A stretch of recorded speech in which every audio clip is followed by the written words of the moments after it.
Hello aspirants, good afternoon. This is Shanmukha Priya from Excel Civils Academy. Unfortunately, last 2 days nunchi newspaper analysis cheyalekapoyamu because of some unavoidable circumstances. We are very sorry for this discontinuity, but ee roju nunchi aithe we will ensure continuity in the newspaper analysis. Maaku chaala mandi messages kuda chesaru actually, so we sincerely regret this inconvenience. Let's carry on with today's newspaper analysis. The first important topic for today, as you all know, NDA elects Modi as its leader, talks with allies to begin soon. Important for your GS2 paper. మనం చూస్తూనే ఉన్నాం, మొన్నే రీసెంట్గా elections results declare అయ్యాయి. NDA is set to form the government at the central level. ఎన్డీఏలో BJP అనేది ఒక member కదా. యాక్చువల్లీ మనకి లోక్సభలో 543 సీట్స్ ఉంటాయి. And to form the government a party or a coalition needs at least 272 seats to form the government. But BJP on its own could only secure 240 MP seats in Lok Sabha. So danivalla it needed support from its allies in the NDA. So major ga manam chusukunte ganaka the major allies now are the TDP, Telugu Desam Party, and the Nitish Kumar led JDU. So ee rendu parties support valla BJP magic figure anedi cross chestundi with along with the allies, and the NDA is set to form the government at the central level. NDA unanimously passes a resolution electing Narendra Modi as Prime Minister, and Narendra Modi for the third consecutive time is set to become the Prime Minister of India. Okay? మనము ఇంకొక important point దీంట్లో చూడాల్సింది ఏంటంటే, మనం పాలిటీలో చదివేటప్పుడు you will go through all the theory. అసలు government అనేది లోక్సభని ఎప్పుడు డిజాల్వ్ చేస్తారు, తర్వాత కొత్త లోక్సభ ఎప్పుడు అంటే members how they get in to action అనేది మనం థియరీలో చదువుకుని ఉంటాము. This is the right time to observe how it is followed in practical reality. ఓకేనా, ఆన్ గ్రౌండ్ ఎలా ఫాలో అవుతారు. మొన్న మీరు చూసుకుంటే కనుక 17th లోక్సభ డిజాల్వ్ అయింది with the approval of the president. So అది ఒకసారి మీరు థియరీలో చదువుకుంది, ఇన్ రియాలిటీ ఎలా వర్కౌట్ అవుతుంది అనేది ఒకసారి చూసుకోండి. This is the right time. Okay, so the next important topic for today, health ministry reworks protocol as countries TB elimination drive plateaus. Important for your GS1 paper. This is actually about the disease called tuberculosis and how the efforts of the central government or the administration is not bringing the required output. It has actually plateaued. Ante results anevi akkada stagnate ayipoyayi and there is no development that is being observed. So what the health officials are thinking is written in this article. India has been engaged in TB control activities for more than 50 years. Yet the disease continues to be the country's severe health crisis. Last 15 years నుంచి మనం ఈ tuberculosis అనే డిసీజ్ని fight చేస్తున్నాము with our various policies and work on the ground. But unfortunately we have not been able to eradicate this disease completely. India works towards the elimination of TB in the country by 2025. This is our target. That is, by 2025, we are to eliminate the disease called tuberculosis completely from India. TB kills an estimated 480,000 Indians every year, which is actually around 1,400 per day. Additionally, the country also has more than 1 million missing TB cases annually, which are not notified. అంటే on top of 480,000 people who died, అంటే on రికార్డ్స్లో 480,000 members చనిపోయారు TB వల్ల. But there are 1 more million, that is around 10 lakh people who died due to TB but which are not notified. అంటే మనం అది actually TB వల్లే చనిపోయారు అని మనం నోటిఫై చేసుకోలేకపోతున్నాము. But there are many unregistered deaths due to TB, more than what is registered. Okay, అసలు ఈ టీబీ అనేది ఎందుకు వస్తుంది అంటే, this is caused by a bacteria called mycobacterium tuberculosis. So మనం ఇది గుర్తుపెట్టుకోవాలి. ఇట్లాంటి డిసీజెస్ ఎప్పుడన్నా మనకి న్యూస్లో వచ్చినప్పుడు what type of disease is it, is it contagious or not, or what are the treatment plans available అని మనం కొంచెం ఒక అవుట్లైన్ అనేది తెలుసుకోవాలి ఆ డిసీజ్ గురించి. For example, TB is caused by a bacteria. So మనం యాంటీబయోటిక్స్ యూజ్ చేస్తాము టీబీ వచ్చినప్పుడు. దేర్ ఆర్ అంటే depending on the severity of the disease there are certain medical procedures available, say for a period of 3 months depending on the severity, for a period of 6 months depending on the severity. Tuberculosis lo kuda different types of severities unnayi. So vaatiki vaadalsina medicines enti anedi just look at just the outline of what are those protocols in place. And this is actually a contagious disease. Adi etla spread avutundi ante tuberculosis actually affects the lungs of a person. So వాళ్ళు తుమ్మినప్పుడు కానీ దగ్గినప్పుడు కానీ ఆ bacteria అనేది air పార్టికల్స్లో water పార్టికల్స్లో బయటకు వచ్చినప్పుడు if we come in contact with those particles, we'll also catch the disease. Okay, so actually immune system weak ga unna vallaki, say for example a person suffering with HIV or diabetes or autoimmune disorders ilanti unnappudu వాళ్ళు ఎక్కువ severity ఎక్కువ prone అవుతారనమాట టీబీకి. So we must all be careful in diagnosing and treating the disease at the earliest possible. Okay, so the next important topic for today, coalition crutches could cramp reform chase Moody's and Fitch. Important for your GS2 paper. Moody's, Fitch అనేవి 2 more international rating agencies. మొన్న మనం news analysis చేసినప్పుడు standard and poor, S&P global అనేది ఒకటి చూసాం కదా international rating agency. These are 2 more, Moody's and Fitch అనేవి. So సెంటర్లో కోయలేషన్ గవర్నమెంట్ ఫామ్ అవుతుంది. And what are the drawbacks of that coalition government and how those might impact the reforms that are being undertaken in India అనేది they gave a report. Moody's and Fitch అనేవి ఒక report ఇచ్చాయన్నమాట. అసలు first of all what is a coalition government? Coalition government అంటే when a single party is not able to form the government on its own, అంటే కావాల్సిన ఇందాకే మనం స్టార్టింగ్లో చెప్పుకున్నాం కదా 543 సీట్స్ ఉంటాయి ఎంపీ సీట్స్ లోక్సభలో. So anybody who gets 272 seats వాళ్ళు సింగిల్ హ్యాండెడ్గా గవర్నమెంట్ ఫామ్ చేయొచ్చు. But unfortunately BJP this time only got 240 MP seats. So వాటికి సపోర్ట్ కావాలి వేరే పార్టీస్ నుంచి. So when 2 or more parties come together and form a government, that is called a coalition government. So now that is the case in center. So అట్లాంటి government వల్ల ఏమి drawbacks ఉన్నాయి అనేది ఈ రిపోర్ట్లో హైలైట్ చేశారు. Navigating far-reaching reforms might prove more difficult under a BJP-led coalition government, says global rating agencies. That is what and coalition government lo unde problems valla how the reforms will get impacted. For example, fiscal deficit anedi this year it was 5.6%. Estimates were 5.8, but we overcame the estimates and the fiscal deficit was regulated to 5.6%. మన actual targets ఏంటి అంటే 2025-26 fiscal year కల్లా we'll need to maintain our fiscal deficit or cut down our fiscal deficit to 4.5%. So మనం we're on track to achieving that target to regulate the fiscal deficit to 4.5% అనేది. But these agencies are saying that might be a little harder, the path to that goal might be a little difficult path because of the coalition government. The center may find it hard to push contentious reforms, particularly around land and labor. అదే మనం చూస్తూనే ఉంటాము coalition గవర్నమెంట్లో many parties ఉంటాయి. So ఎవరికి వాళ్ళు వాళ్ళ local ఆస్పిరేషన్స్ని దృష్టిలో పెట్టుకునే పాలసీస్ ఫ్రేమ్ చేసుకోవాలి కదా ద లోకల్ పార్టీస్ అనేవి. సో అవన్నీ they will come into play and the government might not be able to take a strong stance on reform policies. For example మనకి లేబర్ లాస్ అనేవి existing labour laws అన్నిటినీ ఒక 4 కోడ్స్లోకి codify చేశారు. But the government is not able to bring them into effect because of the local aspirations. West Bengal outrightly said that it will not abide by the codes that the central government is framing. So ఇవన్నీ మనము news వచ్చినప్పుడు we'll see what are the 4 codes available, అంటే labour laws అన్నింటినీ a 4 కోడ్స్లోకి divide చేశారనేది we'll see when we go further into the news. ఫ్యూచర్లో వస్తుంది డెఫినెట్గా, we'll look into it. And also land reforms, like ఇప్పుడు మనం చూసుకుంటే కనుక ఎవ్రీ స్టేట్లో 1 type of land registration acts ఉన్నాయి. సో వాటిలన్నిటికీ యూనిఫార్మిటీ తీసుకురావడానికి అని చెప్పి మనకి డిజిటైజేషన్ ఆఫ్ ల్యాండ్ రికార్డ్స్ తీసుకొని వచ్చారు. So some states have accepted for it, some states have not. So వీటిలన్నిటికీ అంటే సెంటర్లో ఒక సింగిల్ పార్టీ గవర్నమెంట్ ఉన్నప్పుడు it will be easier for them to frame and implement those laws. But coalition వచ్చినప్పుడు local parties కూడా they will have their say in the government policies, కాబట్టి వాళ్ళందరి aspirations ఒకలా ఉండవు కదా.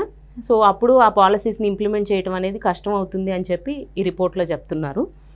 High levels of youth unemployment, weakness in productivity, mask structural weakness, risking long term growth. అదే youth unemployment ఎక్కువగా ఉంది అండ్ ప్రొడక్టివిటీ కూడా తగ్గింది. సో మనం ఆల్రెడీ గ్రోత్ పాత్ మీద ఉన్నాము and they say that these reasons might hamper our growth. మీకు ఒక ఎగ్జాంపుల్ కోట్ చేయాలి అంటే మీరు ఈ మధ్యకాలంలో విశాఖ స్టీల్ ప్లాంట్ గురించి వినే ఉంటారు. దాన్ని ప్రైవేటైజ్ చేయాలని చూస్తుంది గవర్నమెంట్. డిస్ఇన్వెస్ట్మెంట్ ప్లాన్స్లో భాగంగా central government is planning to privatise the Visakha steel plant. But the local governments, the people are not for it because మీకు అందరికీ తెలుసు గవర్నమెంట్ జాబ్ అంటే సేఫ్టీ అండ్ సెక్యూరిటీ ఎక్కువ ఉంటుంది. But when it is privatised, the labour or the employees that are working in that would not feel secure. వాళ్ళకి job security తగ్గుతుంది. So they feel that it is not right to privatise the Visakha steel plant. So అట్లాంటి problems అన్నీ వస్తాయి కోఎలేషన్ governments ఉన్నప్పుడు, because the local parties will also have a say in the policies drafted by the central government. So that is what this article highlights. So another important article for today, Biden rolls out asylum restrictions to help gain control of the border. Important for your GS2 paper. Meeku andariki telusu US President Joe Biden ani, and this is about the immigrants and asylum seekers that are coming into the borders illegally or seeking asylum in the US. So the order will go into effect when the number of border encounters between ports of entry hits 2,500 per day. అసలు ఇది ఎందుకు వచ్చింది అంటే మొన్న రీసెంట్గా US కాంగ్రెస్లో Biden ఒక bill అయితే ప్రవేశపెట్టారు that he seeking increased funds to maintain the borders.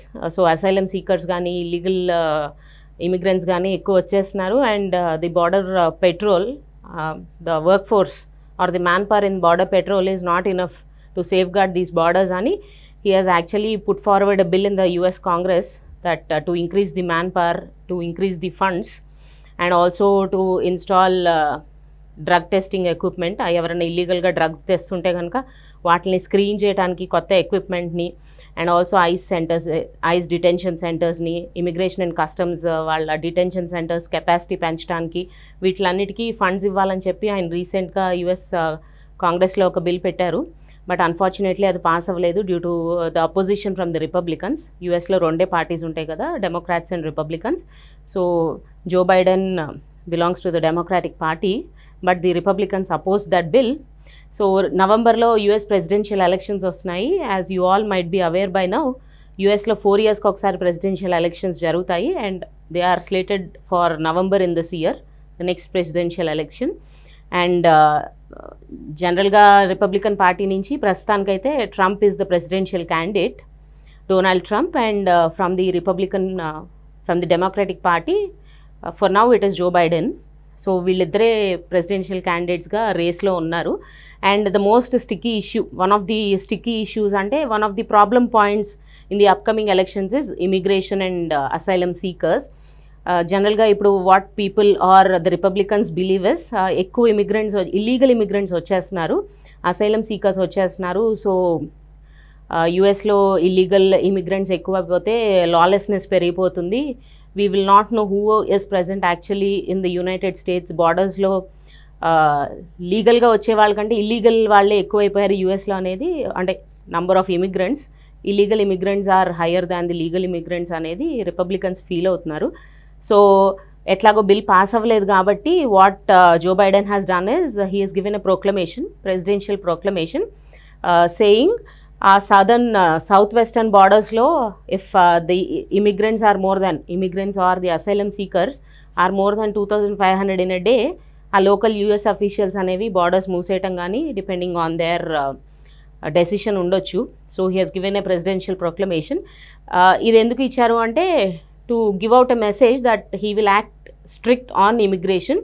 So ఆయనకు కూడా immigration, illegal immigrants, asylum seekers అంటే హీల్ బి స్ట్రిక్ట్ అనే మెసేజ్ని పంపించడానికి ఈ ప్రొక్లమేషన్ అనేది ఇష్యూ చేశారనమాట.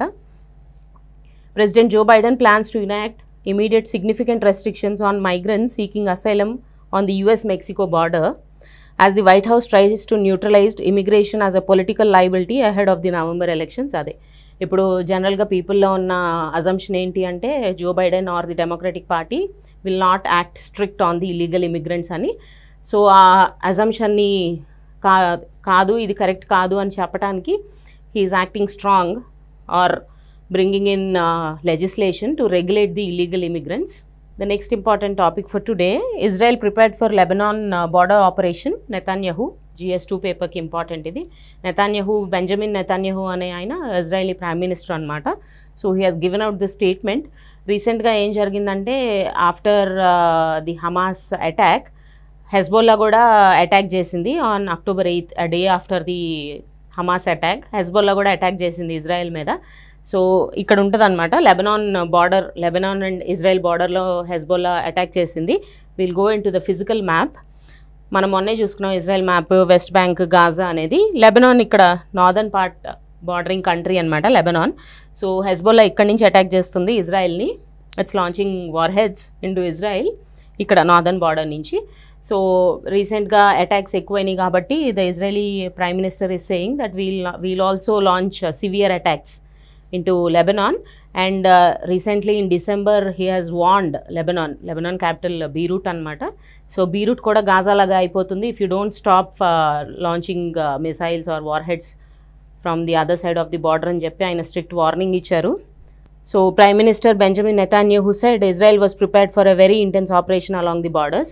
Actually Hamas, Hezbollah అనేవి ఇరాన్ బ్యాక్డ్ మిలిటెంట్ అవుట్ఫిట్స్ అనమాట. Like Hamas, Hezbollah is also considered a militant organization by the Western countries like the UK, the USA, and USA is supporting Israel in terms of military power. So Israel lo idoka recent development. Hezbollah has also become an active agent in fighting against the Israeli nation. Okay. So the next important article for today, global project paints evidence of air pollution in India. Important for your GS3 paper.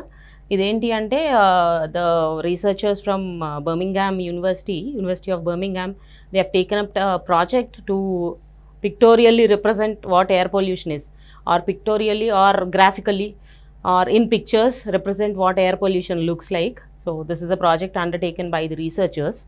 Researchers and artists have joined forces for an international project, Air of the Anthropocene, to make invisible air pollution in India visible, demonstrating the health risks posed to population. Air of the Anthropocene అనే టైటిల్తో వీళ్ళు ఒక art ప్రాజెక్ట్ని launch చేశారు. ఆంథ్రోపోసీన్ అంటే ఏంటి అంటే the time period since when the human actions have started impacting the global climate or the geographical features. చాలామంది estimates, there are different estimates to when the anthropocene period has actually started. So 15,000 years ago దగ్గర నుంచి until 1960s. So start ఎప్పుడైంది అనేది it depends on whoever is proposing the anthropocene period. So anthropocene అంటే since when the geographical features of the earth have started changing by human actions. ఓకేనా, climate conditions కానీ or the rise in sea levels కానీ or the geographical features, melting of the glaciers, అవన్నీ ఎప్పటి నుంచి start అయినాయి human actions వల్ల due to increased pollution levels. దాన్ని anthropocene అంటారు. సో వీళ్ళు ఎయిర్ ఆఫ్ ది ఆంథ్రోపోసీన్ అనే టైటిల్తో ఒక ఆర్ట్ ప్రాజెక్ట్ని లాంచ్ చేశారు. Particulate matter or PM is the air pollutant most responsible for human morbidity and mortality. It has multiple impacts on physical health and is responsible for diseases including heart disease, stroke and cancers. మనం ఇంతకు ముందు కూడా చెప్పుకున్నాము PM 2.5 అని particulate matter. It is the suspended particles in air which are not visible to naked eye. Okay na, but they cause huge health risks like heart strokes, cancers, ivanni kuda suspended particles valle vastayi. Combining digital light painting and low cost air pollution sensors, the scientific team produced photographic evidence of pollution levels in cities across 3 countries, India, Ethiopia and the UK. వీళ్ళు ఏం చేశారు అంటే లో cost air pollution equipment and light sensors, so వాటిని link చేసి pollution level ఎక్కడ ఉంటే LED lights అంత ఎక్కువ బ్లింక్ అవుతాయి అన్నమాట. సో అట్లాంటివి యాజ్ అ ప్యాటర్న్గా ఇన్స్టాల్ చేశారు in to compare air pollution levels in different parts. For example ఢిల్లీలో సిటీలో మెజర్ చేశారు అండ్ పీతంపుర అని అవుట్స్కర్ట్స్ ఆఫ్ ఢిల్లీ, ఆ రెండు దగ్గర చిల్డ్రన్స్ ప్లే గ్రౌండ్లో ఎయిర్ పొల్యూషన్ ఎంత ఉన్నది అనేది డెపిక్ట్ చేశారు ఇన్ పిక్చర్స్. సో ఢిల్లీలో ఉన్న ప్లే గ్రౌండ్లో బ్రైట్ పిక్చర్స్ వచ్చాయన్నమాట, పీతంపురాలో కొంచెం నాట్ దట్ బ్రైట్ పిక్చర్స్ వచ్చాయి. So it shows the intensity of air pollution. Air pollution is the leading global environmental risk factor. By painting with light to create impactful images, we provide people with an easy to understand way of comparing air pollution in different contexts. So అదే మనకి ఏదన్నా మీరు చిన్నప్పుడు చూసుంటే కూడా కనుక చదివిన దానికంటే చూసిన దానికి పిక్చర్స్లో ఎక్కువ ఇంపాక్ట్ ఉంటుంది. సో విజువల్లీ రిప్రజెంట్ చేస్తే కనుక దేనికైనా ఎక్కువ ఇంపాక్ట్ వస్తుంది. సో దాన్ని వీళ్ళు కూడా ఫాలో అయ్యారనమాట. ఎయిర్ పొల్యూషన్ అనేది మనకి కంటికి కనపడదు కదా, but it impacts our health majorly. So మనం దాన్ని పిక్చర్స్లో డెపిక్ట్ చేయగలిగితే కనుక the impact is much higher and probably people will start taking steps to mitigate air pollution అనేది they launch this project 3 different countries లో ఇండియా, ఇథియోపియా అండ్ ది యూకేలో compare చేశారు వాళ్ళు between different parts of the cities. So today's model prelims question, consider the following statements about tuberculosis. Government of India aims to eliminate TB by 2025, and the second statement is TB is caused by protozoa. Obviously the second statement is not right. It is caused by a bacteria called Mycobacterium tuberculosis. So only option 1, and the answer is A. మీరు ఇట్లాంటి diseases, as I have told you earlier, మీరు ఇట్లాంటి diseases వచ్చినప్పుడు ఇలాంటివి major points, ఇండియాలో ఉన్న దానికి ఉన్న పాలసీస్ ఏంటి, ద సైంటిఫిక్ రీజన్స్, అసలు ట్యూబర్క్లోసిస్ ఎందుకు వస్తుంది, ఏ హ్యూమన్ ఆర్గాన్ని ఇంపాక్ట్ చేస్తుంది, కంటేజియసా నాట్ కంటేజియసా అనేది ఒక్కసారి చూసుకోండి ఏదైనా డిసీజ్ వచ్చినప్పుడు. And the mains question for today, in the context of India both coalition governments and single party majority governments have their own sets of advantages and disadvantages. Which type of government do you believe is more suited for India in the present day? State your own opinion. You can take either of the sides. Meeru coalition ki for aina against aina parledu, but what would impact this answer is your reasoning for your belief. And meer enduku coalition manchidi anukuntunnaru, put out strong points in support of your statements. Okay na, you can quote the pros and cons in whatever you believe. Coalition government ఉంటే pros రాయండి, cons రాయండి. అదే if you are against the coalition government, support your statement with reasonable examples. So that answer would be more suited for this question. And as every day we encourage you to write down the answers and send it across to this email ID. We would be really happy to evaluate and give you the feedback. So that is all for today. And రోజు చెప్పుకున్నట్టే, there is no shortcut to success and there is no substitute for hard work. Thank you.